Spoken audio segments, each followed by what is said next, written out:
Time now for an update from Fox Carolina News and Fox Carolina Weather. Weather rates certified most accurate. Good Friday afternoon. I'm Cody Alcorn. Of course, all eyes are on the tropic as we have a hurricane looking right down the east coast, and we could see an impact on the Carolinas. We'll check in with meteorologist Isaac Williams in just a moment to get the latest track and what we are seeing with this hurricane that will be coming close to the Carolinas, if not making a direct hit in some areas.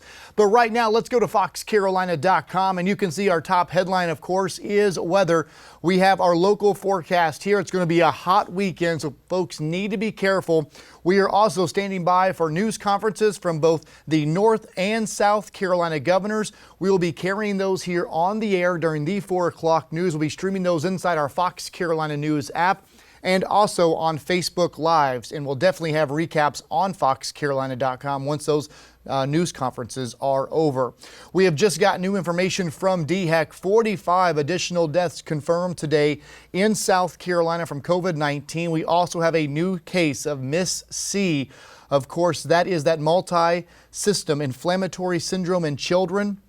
We do know that this child was between 10 and 17 years old from the upstate. This brings the total number of Miss C cases in South Carolina to 6.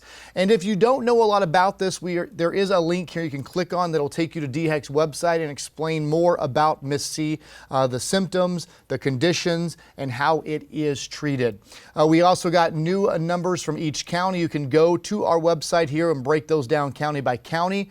And we can tell you today the recovery rate is at 89%. And the percent positive for testing right now has dropped just a little bit, but it's still at 19.1%.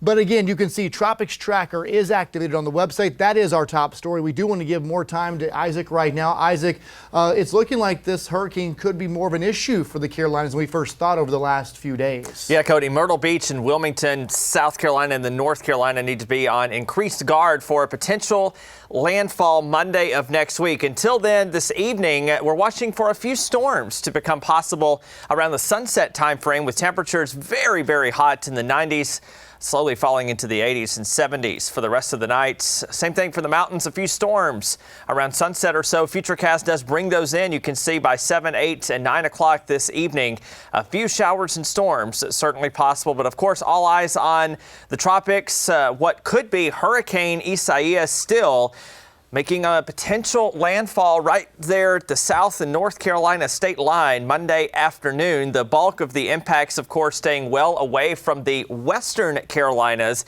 It's the coastal regions that'll need to be on guard through the weekend, and we'll be keeping you posted with our continuing coverage on air as well as online. You can find us on all social media pages. You can also download the Fox Carolina News app for the very latest there.